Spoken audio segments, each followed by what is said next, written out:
You walk into a room. A baby looks at you, and within seconds their face crumbles, their lips tremble, their eyes fill with tears, and they start crying. Not because you did anything wrong, not because you scared them, but because something deep inside their brain just made a decision about you. And that decision happened before you even smiled. This is not random. This is not just a baby being fussy. This is one of the most ancient and powerful psychological responses a human being can have. And it starts working long before a baby can even speak. Most people think babies cry when they see someone because they are shy, or maybe tired, or maybe they just do not like that person's face. Parents laugh it off. Grandparents feel hurt. Strangers feel awkward. Everyone assumes it is just a baby thing, something meaningless, something they will grow out of. But that explanation is completely wrong. What is actually happening inside that baby's brain is far more complex, far more intelligent, and far more unsettling than anyone realizes. That cry is not weakness. It is one of the most sophisticated survival systems ever developed by the human mind. Let me explain. In 2007, a team of researchers at the University of London conducted an experiment that changed how we understand infant perception. They showed babies between 4 and 8 months old a series of faces. Some faces were familiar, some were strangers, some had neutral expressions, some were smiling. What they found surprised everyone. Babies did not just see faces. They scanned them. Their eyes moved in a specific pattern. First the eyes, then the mouth, then back to the eyes. Within milliseconds, their brains were running a calculation, not a thought, not a feeling, a raw biological computation. And the question their brain was answering was simple.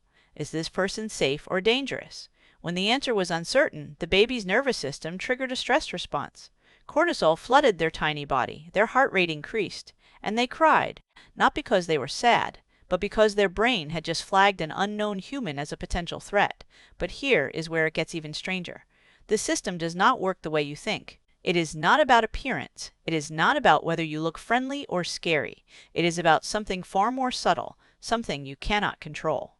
In 2012, researchers at McGill University in Montreal ran a groundbreaking experiment. They placed babies in a room with their mothers. Then they introduced a stranger. But this time, they measured something no one had measured before. They tracked the mother's microexpressions, the tiny, involuntary movements of her face that last less than half a second, a slight tightening around the eyes, a barely visible shift in the jaw, movements so small that no adult in the room could consciously detect them, but the baby could. When the mother showed even the slightest unconscious tension around a stranger, the baby cried. When the mother was genuinely relaxed, the baby stayed calm. The baby was not reacting to the stranger at all. The baby was reading the mother. The baby was using its parent as a biological threat detector. Scientists call this social referencing, but that term does not capture how extraordinary this really is. A baby who cannot walk, who cannot speak, who cannot feed itself, has the ability to read micro-expressions that trained FBI agents struggle to detect. They are doing it automatically, constantly, without effort. And this changes everything we thought we knew about why babies cry around certain people. Think about what this means for you. Every time you hold someone else's baby and that baby starts crying, it might have nothing to do with you. The baby might be picking up on the parent's hidden anxiety about handing their child to someone. The parent smiles and says everything is fine. But their body tells a different story, and the baby reads the body, not the words. This is not just a cute developmental fact. This is a window into how human trust actually works at the deepest level, before language, before logic, before culture. There is a system inside us that decides who is safe and who is not, and it is built in the first months of life. But there is a deeper layer to this that most people never consider. In 2015, a research team at Yale University studied what happens in a baby's brain when they encounter a face they cannot categorize. Using near-infrared spectroscopy, they watched the baby's prefrontal cortex light up in ways that mirror adult anxiety responses. The same brain region that activates when you feel uneasy in a dark alley activates in a baby when they see an unfamiliar face. This means that a baby's cry is not primitive. It is a preview of the same threat detection system you use every day of your adult life. That gut feeling you get about someone you just met.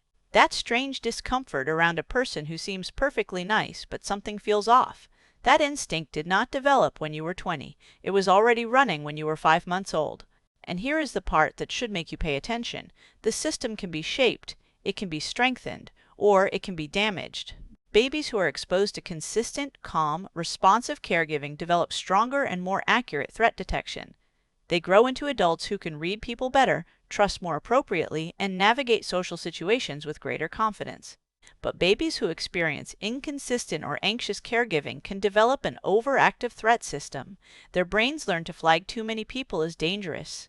They grow into adults who struggle with trust, who feel anxious in social settings, who cannot explain why they feel